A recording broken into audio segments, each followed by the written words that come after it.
नमस्कार दोस्तों, प्यारे बच्चों और साथियों। आज हम एक अहम विषय को ले रहे हैं जिस पर विस्तार से चर्चा करेंगे। ये विषय है अलंकार।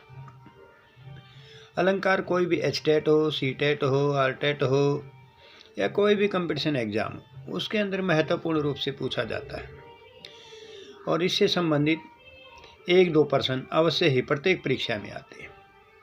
अलंकार क्या है, आज मैं आपको बिल्कुल विस्तार से और टिप्स के माध्यम से बताने जा रहा हूँ।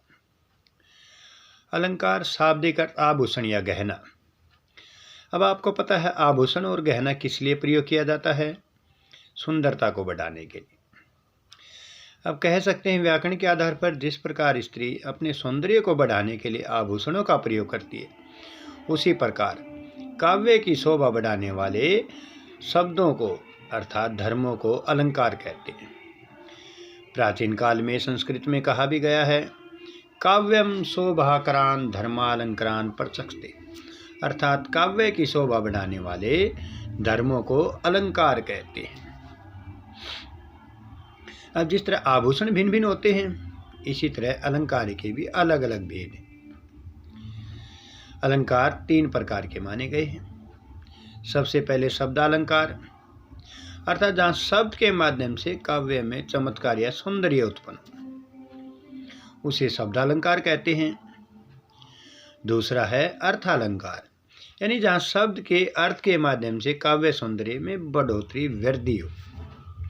और तीसरा उभयालंकार, जिसका अर्थ है जहाँ काव्य में शब्द और अर्थ दोनों के माध्यम से सौंदर्य उत्पन्न हो, उसे हम उभयालंकार कहते हैं। अब बात करते हैं प्रमुख शब्दालंकारों की। अनुप्रास, जहाँ एक वर्ण बार बार आए। आपने बिल्कुल भी नहीं सोचना, जहाँ एक वर्ण बार बार दिखाई दे वहाँ आप समझ लीजिए अनुप्रास अलंकार है। रावणु रथी विरथ रघुवीरा, यहाँ पर र बार बार आया है, इसलिए अनुप्रास अलंकार है। या कह सकते कानन कुंडल कुंचित केसा। पहला वर्ण देखिए, कानन में क, कुंडल में क, कुंचित में क, केसा में क के कारण अनुप्रास अलंकार है। बच्चे बात बात में कहते हैं, पीतल के पतीले में पपीता पीला पीला, प अनुप्रास अलंकार।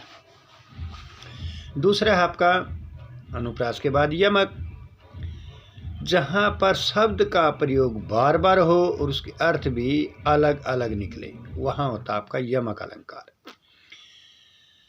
जैसे कनक कनकते सोगुनी मादकतादि का। अब यहाँ पर कनक कनक 2 बार आया।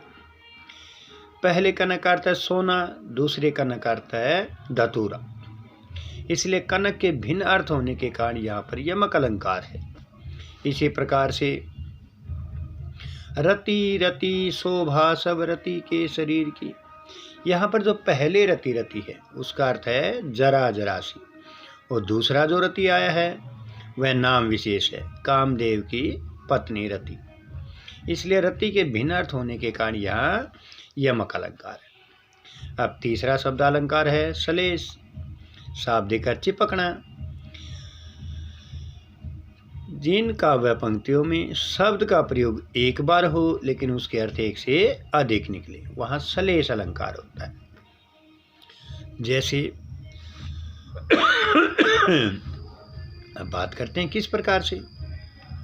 आपने देखा होगा रहीम का प्रसिद्ध दोहा है, रहीमन पानी राखिए बिन पानी सब सून, पानी गही ना उबरे मोती मानु सुन।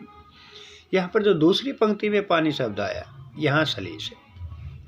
पानी शब्द एक बार आया है, लेकिन मोती के लिए पानी का अर्थ है चमक, तो मनुष्य के लिए उसका अर्थ है इज्जत मान सम्मान, होने के लिए इसका अर्थ है जल।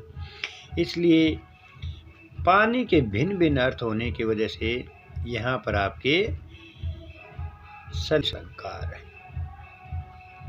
अब बात करते हैं हम तीसरा अर्थालंकार, जहाँ शब्द के अर्थ के माध्यम से सौंदर्य में वृद्धि होती है, उसे अर्थालंकार कहते हैं।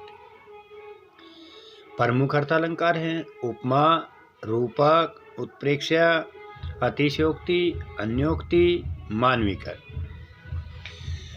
अब बात करते उपमा, जिनका व पंक्तियों में किसी सामान्य वस्तु की प्रसिद्ध वस्तु से तुलना की जाए। मोटी सी पहचान है, आपको सा, सी, से, सम, सैदरी से, सरी से आदि शब्द दिखाई दे, आपने बिना विचार किए सीधा लिख देना है उपमा अलंकार। जैसे नवनीत सा कोमल मेरा हृदय, हाय फूल सी कोमल बच्ची, हुई राख की ढेरी, या पीपर पात सरी समन डोला। अब तीनों में बात करते हैं। नवनीत सा कोमल मेरा हृदय, हृदय और मक्खन की तुलना की गई। तो दूसरे में हाय फूल सी कोमल बच्ची में बच्ची और फूल की तुलना की गई कि बच्ची कैसी है, फूल सी है। अब किस में बदल गई, राख की ढेरी में। तो तीसरा पीपर पात सरिस मन डोला, पीपल के पत्तों की और मन की तुलना की गई, इसलिए यहाँ पर आपका उपमा अलंकार। अब बात करते हैं रूपक, जहाँ पर रूपी शब्द मिल जाए आपको, जब आप सरलीकरण करते, सरलार्थ करते, रूपी शब्द मिल जाए, वहाँ पर क्या होता है, रूपक अलंकार। यानी सामान्य वस्तु पर या उपमेय पर उपमान का सीधा आरोप। कैसे, मैया मैं तो चंद्र खिलौना ले हूं। अब यहाँ पर चरण कमल बंदो हरी राई। अब देखिए, मैया मैं तो चंद्र खिलौना ले हूं, बच्चा माँ से जिद कर रहा है कि माँ मैं चांद रूपी खिलौना लूं या चांद को खिलौने के रूप में लूं। तो दूसरे में चरण कमल में प्रभु के चरण ही कमल है, कमल ही चरण है, कमल रूपी चरण या चरण रूपी कमल, इसलिए यहाँ पर रूपक अलंकार है। अब बात आती है तीसरा अर्थालंकार उत्प्रेक्षा, जहाँ संभावना या कल्पना की जाए। और जनु जानो मनु मानो, जन हूँ मन हूँ आदि शब्दों का प्रयोग हो।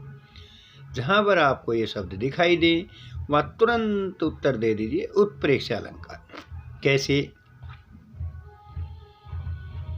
सिर फट गया उसको मानो अरुण रंग का घड़ा, यानी सिर ऐसे फट गया उसका जैसे लाल रंग का कोई घड़ा फट गया हो। लंबा होता ताड़ का वृक्ष मानो अंबर छूना चाहता हो, या पेड़ ऐसे उठ रहा है जैसे आकाश को छू ले। या अति कटु वचन कहती के कई मानो जरे पर लोनु देही। अब के कई के वचन प्रत्यक्ष में है, लेकिन कैसी पीड़ा दे रहे हैं, जैसे जले हुए पर किसी ने नमक छिड़क दिया हो। उत्प्रेक्षा अलंकार। अतिशयोक्ति, अगला है अतिशयोक्ति, जहां पर किसी बात का बड़ा चढ़ा करके वर्णन किया जाए वहां अतिशयोक्ति अलंकार होता है।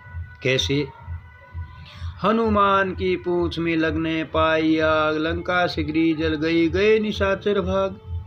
अब देखिए, हनुमान की पूंछ में आग भी नहीं लगी कि उससे पहले पूरी लंका जल गई, राक्षस भाग गए, यानी बड़ा चढ़ा के वर्णन किया गया है।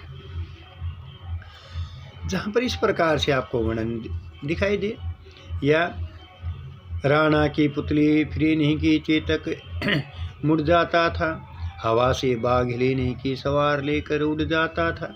अरे पुतली फिरने से पहले ही चेतक मुड़ जाता है, ये संभव नहीं, बड़ा चढ़ा के वर्णन किया गया, इसलिए यहाँ पर अतिशयोक्ति अलंकार।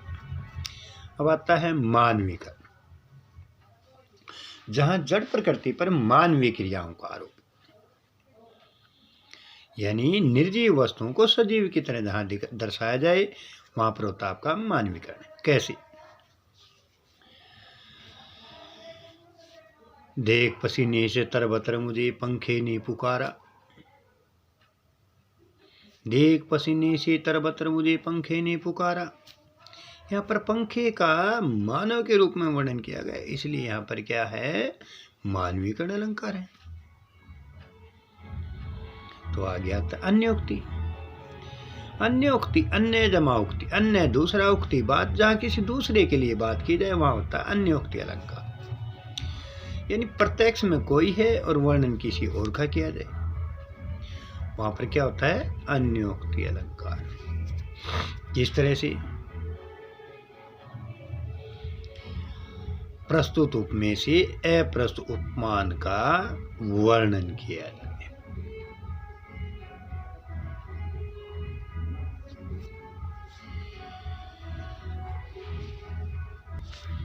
किस तरह देखिए, नहीं प्रागु नहीं मधुर मधु नहीं विकासु इहि काल, अली कली ही सो बंध्यो आगे कोनु हवाल। इस पंक्ति में प्रस्तुत में है भंवरा और अध खिला फूल यानी कली, लेकिन यहाँ पर भंवरा भंवरा प्रतीक है राजा जयसिंह का और कली प्रतीक है नवविवाहिता रानी का। यहाँ पर बिहारी ने राजा जयसिंह और उनके नवविवाहिता रानी के वर्णन के लिए भंवरे और कली को प्रतीक माना है, और जहाँ इस प्रकार से वर्णन मिले वहाँ पर होगा आपका अन्योक्ति अलंकार। एक बहुत ही महत्वपूर्ण अलंकार है, कई प्रतियोगी परीक्षा में आता है, ब्याज स्तुति अलंकार, जहाँ पर प्रस्तुत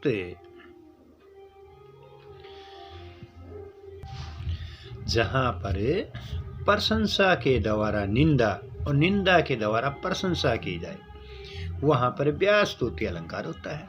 कैसे? चोरटी है गोरटी है या छोरटी है हीरी की। यहाँ पर कवि ने राधा के को चोरटी कहने के पीछे समझ नहीं आता कि उसकी प्रशंसा कर रहा है या उसकी निंदा कर रहा है। कवि कहता है कि इसे गोरे अहिर की गोरे रंग वाली बाला ने मेरे प्रभु का हृदय चुरा लिया है। अब राधा को चोरनी कहने के पीछे कवि उसकी प्रशंसा कर रहा है या निंदा कर रहा है, ये समझ में नहीं आ रहा, इसलिए यहाँ पर ब्याज स्तुति अलंकार है। अब अलंकार आते हैं इसके बाद प्रश्न अलंकार, यानी जिन काव्य पंक्तियों में प्रश्न किया जाए वहाँ प्रश्न अलंकार होता है। स्वर मैत्री अलंकार, जिन काव्य पंक्तियों के अंत में समान स्वरों का प्रयोग हो वहाँ स्वर मैत्री अलंकार होता है।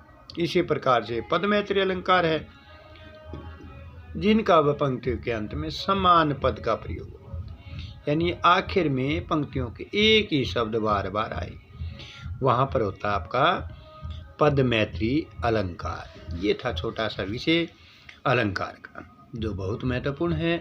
प्रतियोगी परीक्षाओं में यही अलंकार पूछे जाते हैं। धन्यवाद।